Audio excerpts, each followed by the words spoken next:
আপনারা শুনছেন হুমায়ূন আহমেদের আসমানীরা ৩ বোন পর্ব ৮। বশির মোল্লা মাছ খেতে পারেন না। মাছের গন্ধে তার বমি আসে, শরীর গুলোতে থাকে। মাঝে মাঝে জোর করে খেয়ে দেখেছেন, খাওয়ার পর পর সারা শরীরে চাকা চাকা কি যেন হয়, চুলকানি হয়। সিলেটে ডাক্তার দেখিয়েছিলেন। ডাক্তার বলল মাছ খাবেন না, মাছে আপনার অ্যালার্জি।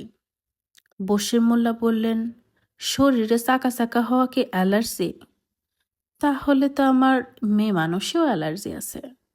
নতুন কোনো মেয়ে মানুষের কাছে গেলেও আমার শরীরে চাকা চাকা কি যেন হয়, চুলকানি হয়। সেই চুলকানি কমতে ১-২ দিন লাগে। শরীরে তিসির তেল মালিশ করতে হয়। ডাক্তার কিছু বলল না, অবাক হয়ে তাকিয়ে রইল। কেউ অবাক হয়ে তাকিয়ে থাকলে বশির মোল্লার ভালো লাগে, আবার কেউ ভয় পেয়ে তাকিয়ে থাকলেও ভালো লাগে। বিস্মিত মানুষ এবং ভীত মানুষ, দুই ধরনের মানুষই তার দেখতে ভালো লাগে। কোন ধরনের মানুষ দেখতে বেশি ভালো লাগে এখনো তিনি বুঝে উঠতে পারেননি। সুনামগঞ্জ থেকে একবার এক ফিশারিজের অফিসার জলমহল দেখতে তার স্ত্রীকে নিয়ে এসেছিলেন। অল্পবয়স্ক রূপবতী স্ত্রী, হাতে ক্যামেরা, যা দেখছে লাফালাফি করে তারই ছবি তুলছে। ফিশারিজ অফিসারের নাম রকিবউদ্দিন। স্ত্রীর সাথে তিনিও লাফালাফি করছেন। স্ত্রীর শাড়ির পাড়ে কাদা লেগেছে। রকিবউদ্দিন নিজেই সাবান দিয়ে শাড়ির পাড় ধুচ্ছেন। তবে স্ত্রীকে নিয়ে লাফালাফি ঝাপাঝাপি করলেও তালে ঠিকই আছে। এরই মধ্যে এক ফাঁকে ঘুষের টাকাটা দিয়ে দিতে বলেছেন।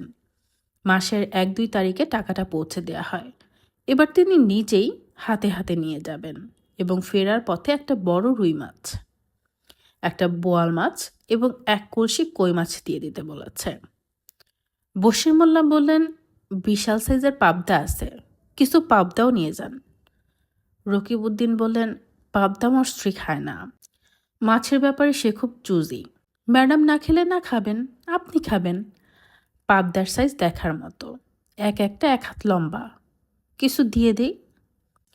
রকিবউদ্দিন যেন নিতান্তই অনিচ্ছায় বললেন, তাহলে দেন। বড় মাছ একটা করে দিতে বলেছেন, ২টা করে দিয়ে দিলাম। একটা করে মাছ দেয়া ঠিক না, অলক্ষণ। এত মাছ করব কি? নিজে খাবেন, আত্মীয় স্বজন পাড়া প্রতিবেশীকে দিবেন। অত্যন্ত আনন্দিত মুখে রকিবউদ্দিন নৌকায় উঠতে যাবেন।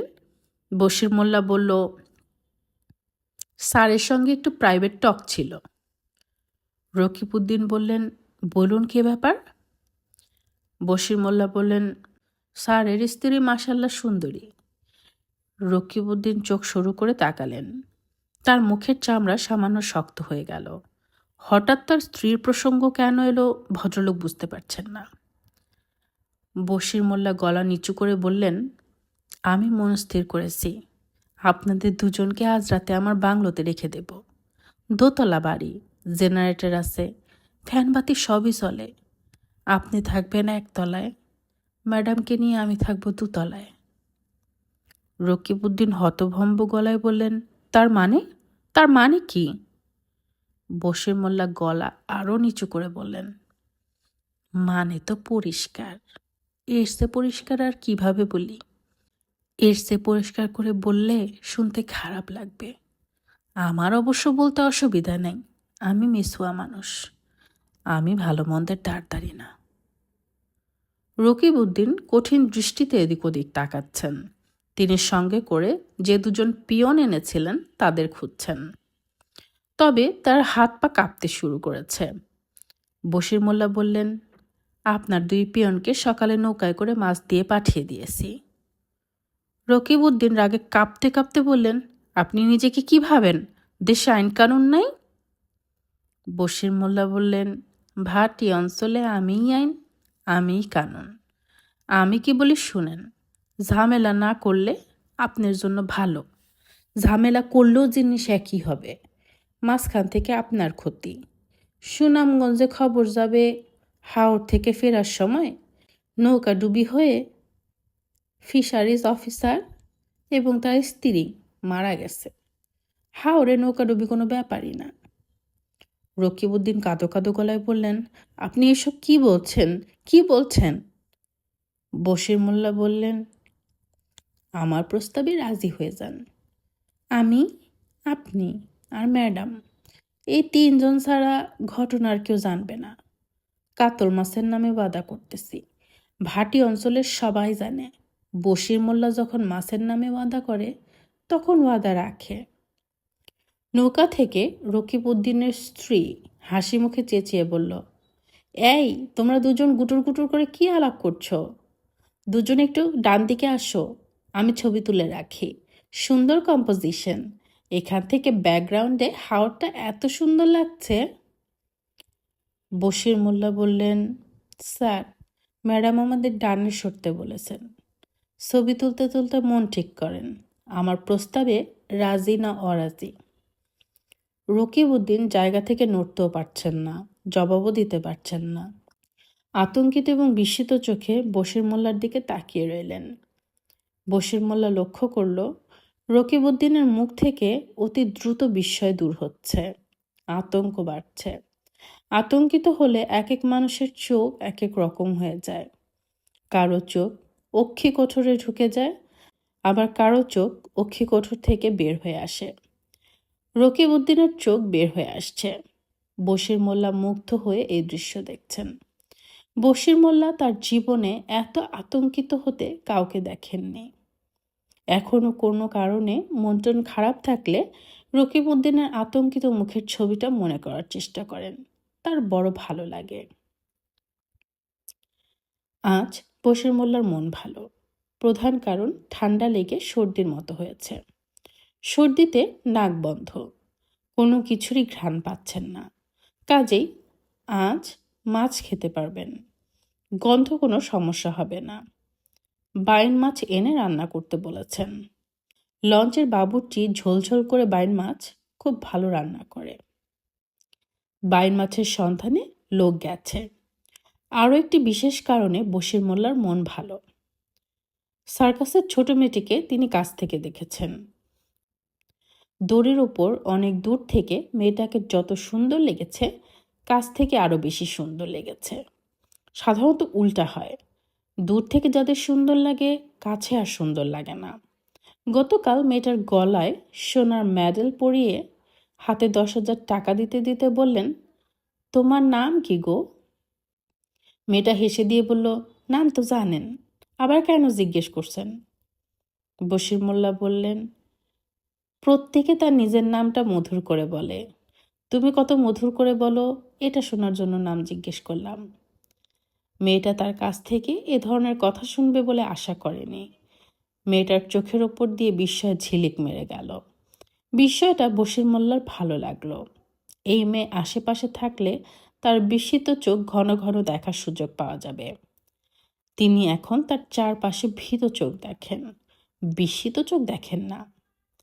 বশির মোল্লা ঘড়ি দেখলেন, 11টা বাজে। আকাশ মেঘলা, বৃষ্টি বাদল হবে বলে মনে হয়। গা ভর্তি ঘামাচি হয়েছে। বৃষ্টিতে না ভিজলে ঘামাচি দূর হবে না। অবশ্য ঘামাচির একটা উপকারিতা আছে, নখ দিয়ে কেউ যখন ঘামাচি মারে তখন খুবই আরাম লাগে। গা ভর্তি ঘামাচি নিয়ে তিনি বসে আছেন। তাকে ঘিরে 3 বোন বসে আছে, ঘামাচি মারছে। ভাবতেও ভালো লাগছে। পৃথিবীর কোনো মেয়ের সঙ্গে কোনো মেয়ের মিল থাকে না, কাজেই 3 বোন 3 ভাবে ঘামাচি মারবে। সবচেয়ে ভালো করে যে ঘামাচি মারবে তাকে 8 ভরি ওজনের একটা মেডেলও দেয়া হবে। মেডেলে লেখা থাকবে ঘামাচি রানী। বৃষ্টির ফোঁটা পড়তে শুরু করেছে। বশির মোল্লা বৃষ্টিতে ভেজার পরিকল্পনা বাদ দিয়ে লঞ্চে নিজের ঘরে বসে রইলেন। তার গায়ে কোনো কাপড় নেই। ঘিয়া রঙের একটা চাদর কোমরের কাছে ফেলে রাখা। ইদানিং তার সমস্যা হয়েছে, কাপড় গায়ে রাখতে পারেন না, গা কুটকুট করে। সমস্যাটা আগে গরমের সময় হতো, এখন সারা বছরই হয়। বাইরে ঘোরাঘুরি করা এই কারণেই দ্রুত কমে আসছে। তিনি বেশিরভাগ সময় নিজের ঘরে বসে থাকেন। কোমরের কাছে পাতলা চাদর দেয়া থাকে। সব সময় যে থাকে তাও না, বেশিরভাগ সময়ই থাকে না। আজ চাদরে নিজেকে খানিকটা ঢেকে রেখেছেন, কারণ সার্কাসের ম্যাজিশিয়ান ব্যাটাকে আসতে বলেছেন। তিনি তার কাছ থেকে ভেতরের সংবাদ কিছু সংগ্রহ করবেন। মোটামুটিভাবে যা জানার সবই জানা হয়েছে, তারপরেও ভেতরের কিছু খবরাখবর দরকার। তৈয়ব নামের ম্যানেজার অতিরিক্ত চালাক, তার চালাকি সামলে দিতে হলেও ভেতরের কিছু তথ্য দরকার। তৈয়বের পেছনে তিনি সর্বক্ষণের জন্য একজন লোক লাগিয়ে রেখেছেন। সেই লোক যে খবর দিয়েছে তা বিস্ময়কর। তৈয়ব 2টা 7 টনের ট্রাক ভাড়া করেছে। ট্রাক দুটো রাত 1টায় সার্কাসের মাঠে যাবে। দলবল নিয়ে পালিয়ে যাবার মতলব না তো। এদিকে মাইকে ঘোষণা দেয়া হয়েছে আরও 7 দিন সার্কাস চলবে। তৈয়ব কোনো একটা চাল চালার চেষ্টা করছে। চালটা বশির মোল্লা ধরার চেষ্টা করছেন। তিনি রাগ করছেন না, আবার বিরক্ত হচ্ছেন না, বরং মজা লাগছে। বুদ্ধির খেলা খেলতে তার সবসময় ভালো লাগে। সমস্যা একটাই, বুদ্ধির খেলা খেলার মতো মানুষের সঙ্গে তার দেখা আজকাল হয় না। পৃথিবীতে 4 রকমের খেলা আছে: জ্ঞানের খেলা, বুদ্ধির খেলা, টাকার খেলা, সাপের খেলা। এর মধ্যে সবচেয়ে সহজ খেলা টাকার খেলা। এই খেলা নির্ভর করে টাকার পরিমাণের ওপর। যার যত বেশি টাকা, এই খেলা সে তত ভালো খেলে। সবচেয়ে কঠিন খেলা হলো বুদ্ধির খেলা। কঠিন খেলা বলেই এই খেলায় আনন্দও বেশি। সার্কাসের ম্যাজিশিয়ান মতিন চলে এসেছে। বশির মোল্লা তাকে তার পর্দায় ঢাকা খাস কামরায় ডেকে পাঠালেন। তার কোমরে ফেলে রাখা ঘিয়া রঙের চাদরটা দূরে সরিয়ে দিলেন। মতিন বাবাজি ম্যাজিক দেখিয়ে লোকজনদেরকে চমকে দেয়। তিনিও ব্যাটাকে চমকে দেবেন, ম্যাজিক ছাড়াই চমক।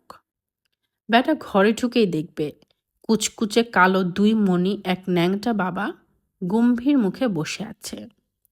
যে ম্যাজিক দেখিয়ে লোকজনের চোখ কপালে তুলে দেয়, তার নিজের চোখ কপালে উঠে যাবে। ম্যাজিশিয়ান মতিনের চোখ সত্যি সত্যি কপালে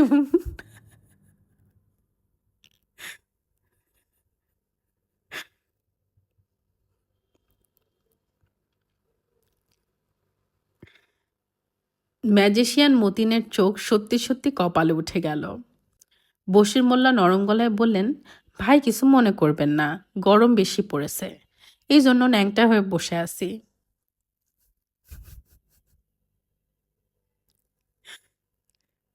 বৃষ্টি পড়া অবশ্য শুরু হয়েছে। আবহাওয়া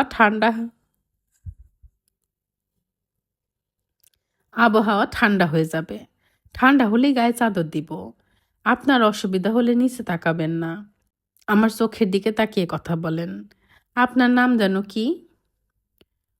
প্রফেসর মতিন, জাদু সম্রাট প্রফেসর মতিন। জাদু সম্রাট কবে হয়েছেন? কেউ বানিয়েছে না নিজে নিজে হয়েছেন?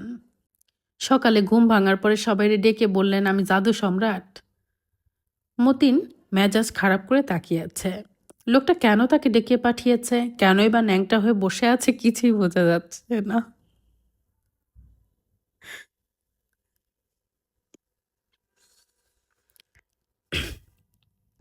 লোকটা কেন তাকে ডেকে পাঠিয়েছে, কেনই বা ন্যাংটা হয়ে বসে আছে, কিছুই বোঝা যাচ্ছে না। জাদু সম্রাট, দাঁড়ায় আছেন কেন, বসেন। নাকি ন্যাংটা মানুষের সঙ্গে বসতে অসুবিধা আছে? মতিন বিরক্ত গলায় বলল, আমার কাজ আছে, কি জন্য ডেকেছেন বলেন। বশির মোল্লা ঘিয়া রঙের চাদর দিয়ে মুখ মুছতে মুছতে বললেন, এত টাকা করে সার্কাসের দলটা কিনলাম, তাদের লোকজন কেমন জানার কাজেই আপনাকে ডেকেছি। জাদু সম্রাট প্রফেসর মতিনের মুখ হা হয়ে গেল। বশির মোল্লা আর চোখে মতিনের দিকে তাকিয়ে আছেন।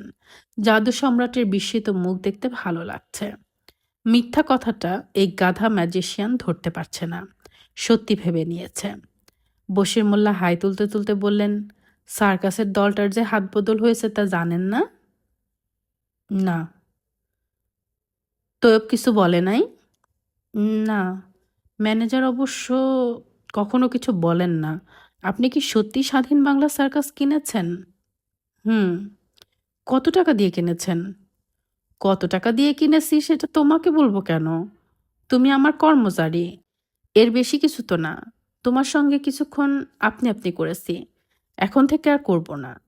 আমি আমার কোনো কর্মচারীর সঙ্গে আপনি আপনি করি না। এখনো দাঁড়ায় আছো কেন, বসো। জাদু সম্রাট বসল। বশির মোল্লা গলা নামিয়ে বললেন, সার্কাসের ভেতরের খবর কিছু দাও দেখি। মতিন শুকনো গলায় বলল, ভেতরের কোন খবর? মেয়ে তিনটা সম্পর্কে বলো, এরা কি বাইরে ভাড়া খাটে? মতিন হতভম্ব হয়ে তাকিয়ে আছে। বশির মোল্লা বললেন, সার্কাসের কোনো লোকের সঙ্গে মেয়েগুলি লটপটি আছে? মতিন তাকিয়ে আছে, কি বলবে কিছুই তার মাথায় আসছে না। কি অদ্ভুত মানুষ! এই মানুষটা কি সত্যি সত্যি সার্কাস কিনে নিয়েছে? বশির মোল্লা বললেন, জাদু সম্রাট, তোমার পয়সা গিলে খাওয়ার ম্যাজিকটা কিভাবে করো? পয়সা হাতের তালুতে লুকায় রাখো? জি। কিভাবে লুকায় রাখো আমাকে শিখায় দাও। একদিনে শিখা যাবে না, পামিং বছরের পর বছর শিখতে হয়। আমি ওস্তাদের কাছে পামিং শিখেছি 4 বছর। তুমি বেকুব মানুষ, তোমার তো সময় বেশি লাগবেই। আমি তো তোমার মতো বেকুব না, আমি তাড়াতাড়ি শিখব। পয়সা কিভাবে লুকাও শিখাও দেখি। বশির মোল্লা তার থাবার মতো হাত মেলে ধরলেন। সন্ধ্যা হয়ে গেছে। বশির মোল্লা একা একা তার ঘরেই বসা, ঠিক আগের জায়গাতেই বসা। তিনি হাতের তালুতে পয়সা নিয়ে পামিং প্র্যাকটিস করে যাচ্ছেন। বিস্ময়কর ব্যাপার হচ্ছে, এর কৌশল এখন তার আয়ত্তে। মাঝে মধ্যে হাতের তালু থেকে পয়সা খসে যাচ্ছে, তবে বেশিরভাগ সময় লেগে থাকছে। পয়সা গিলে খাওয়ার খেলাটা বশির মোল্লা এখন ইচ্ছা করলেই দেখাতে পারবে। তার খেলা জাদু সম্রাট মতিনের মতো ভালো না হলেও খুব খারাপ হবে না। বশির মোল্লা অপেক্ষা করছেন, তৈয়বের জন্য অপেক্ষা। তৈয়বকে এখানে আসার জন্য কোনো খবর পাঠানো হয়নি, তবে সে যে আসবে এটা নিশ্চিত। জাদু সম্রাট মতিন সার্কাস বিক্রির খবর ছড়িয়ে দেবে। তৈয়বের মতো বুদ্ধিমান লোক এই ধরনের গুজবের রহস্য ধরতে পারবে না তা হয় না। সে আসবেই। সে যদি বুদ্ধিমান হয়, মেয়ে তিনটাকে সঙ্গে নিয়ে আসবে। বিনয়ী গলায় বলবে, স্যারের সঙ্গে দেখা করতে এসেছি, 3 বোনকে সঙ্গে আনলাম। স্যার বলেছিলেন এদের সঙ্গে কথা বলতে চান। আর যদি তৈয়বকে যতটা বুদ্ধিমান মনে করা হয়েছে ততটা বুদ্ধিমান সে না হয়, তখন সে কি করবে? ঘর অন্ধকার। বশির মোল্লা নিবিষ্ট মনে হাতের তালুতে পয়সা লুকানোর প্র্যাকটিস করে যাচ্ছেন। মাগরেবের আজানের পরপরই তৈয়ব আলী ভিজতে ভিজতে এমভি সওদাগর লঞ্চে উঠে এলো। তার মুখ শান্ত, চলাফেরায় কোনো জড়তা নেই। বশির মোল্লা আনন্দিত গলায় বললেন, তৈয়ব আসো আসো, তোমার জন্য অপেক্ষা। আমার দিকে তাকায় দেখো, পুরাপুরি ন্যাংটা হয়ে অপেক্ষা করছি, হা হা হা। তৈয়ব বশির মোল্লার সামনে বসেছে। তার চোখে মুখে কোনো বিকার নেই। তাকে দেখে মনে হচ্ছে ন্যাংটা পুরুষ মানুষের সামনে বসে তার অভ্যাস আছে। বশির মোল্লা বললেন, তুমি যে চলে এলে, আজ তোমাদের খেলা নাই? তৈয়ব বলল, আজ একটু দেরিতে শুরু হবে, রাত 8টায়। রাত 8টায় কেন? শেষ শো, এই জন্য রাত 8টা। মাইকে বলছিল আরও 1 সপ্তাহ চলবে। তৈয়ব বলল, একটা ঝামেলা হয়ে গেল। বশির মোল্লা আগ্রহী গলায় বললেন, কি ঝামেলা? আমাদের মালিক হারুন সরকার মারা গেছেন। বলো কি, কখন মারা গেলেন? বিকেলে। ওনার ওয়ারিশানকে? উনি বিবাহ করেন নাই, ওনার আত্মীয় স্বজন কেউ নাই। তাহলে সার্কাসের মালিকানা এখন কার? তৈয়ব জবাব দিল না। পাঞ্জাবির পকেট থেকে সিগারেট বের করে সিগারেট ধরালো। বশির মোল্লা বললেন, আমার ধারণা সার্কাস এখন তোমার হাতে। আমার ধারণা কি ঠিক আছে? তৈয়ব সিগারেটের ধোঁয়া ছাড়তে ছাড়তে বলল, সার্কাস আগে আমিই দেখতাম, এখনও আমি দেখব, তবে সার্কাসের মালিকানা আমার না। হারুন সরকার সার্কাসের মালিকানা 3 বোনকে দিয়ে গেছেন। বশির মোল্লা বললেন, কেন? তৈয়ব বলল, কেন সেটাই তো আমি জানি না। হারুন সরকার জানতেন, ওনাকে জিজ্ঞেস করে এখন আর জানা যাবে না। তবে মেয়ে তিনটাকে খুব ছোটবেলায় উনি নিয়ে এসেছিলেন, খুবই আদর করতেন। মেয়েরা জানে যে সার্কাসের মালিকানা তাদের? না, জানে না, এখনো কিছু বলি নাই। অতি উত্তম কাজ করেছো। সার্কাস যে উনি দিয়ে গেছেন মুখে মুখে দিয়েছেন নাকি কাগজপত্র আছে? স্ট্যাম্প পেপারে দলিল করে দিয়েছেন। দলিল তোমার কাছে? জি। সঙ্গে আছে? না, সঙ্গে নাই। বশির মোল্লা সিগারেটের জন্য তৈয়বের কাছে হাত বাড়ালেন। তৈয়ব তাকে সিগারেট দিল। বশির মোল্লা সিগারেটের লম্বা টান দিয়ে ধোঁয়া ছাড়তে ছাড়তে বললেন, দলিল ছিঁড়ে ফেলো। তৈয়ব বলল, এই কাজ তো আমি করব না। আমি যার নুন খেয়েছি, মরার আগের দিনও তার গুণ গাইব। আপনি যদি সার্কাস কিনতে চান তাহলে ওই 3 বোনের সঙ্গে কথা বলতে হবে। বশির মোল্লা সিগারেট হাতে একদৃষ্টিতে তৈয়বের দিকে তাকিয়ে আছে। তৈয়ব বলল, আপনি এইভাবে আমার দিকে তাকিয়ে আছেন যেন আমার মতো মানুষ আগে দেখেন নাই। বশির মোল্লা জবাব দিলেন না, চোখ ফিরিয়ে নিলেন না। তৈয়ব বলল, আপনার বিরাট ব্যবসা বাণিজ্য, অনেক লোকজন আপনার জন্য খাটে। এদের মধ্যে আমার মতো 2-4 জন অবশ্যই আছে যারা মালিকের জন্য জীবন দিয়ে দেবে। আছে না? আছে।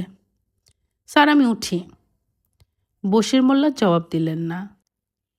তৈয়ব বলল, মালিকানা বদলের পর আজ প্রথম শো। স্যার যদি সময় হয় চলে আসবেন। আপনার জন্য একটা পাস নিয়ে এসেছি। তৈয়ব আলী পাঞ্জাবির পকেট থেকে পাস বের করল। বশির মোল্লা হাত বাড়িয়ে পাস নিল। এই পর্বটি এখানেই শেষ। ভালো লেগে থাকলে একটি লাইক দিবেন, কমেন্টস করবেন। যারা গল্প শুনতে ভালোবাসে তাদের সাথে শেয়ার করবেন আর আমার চ্যানেলটি সাবস্ক্রাইব করবেন। ধন্যবাদ।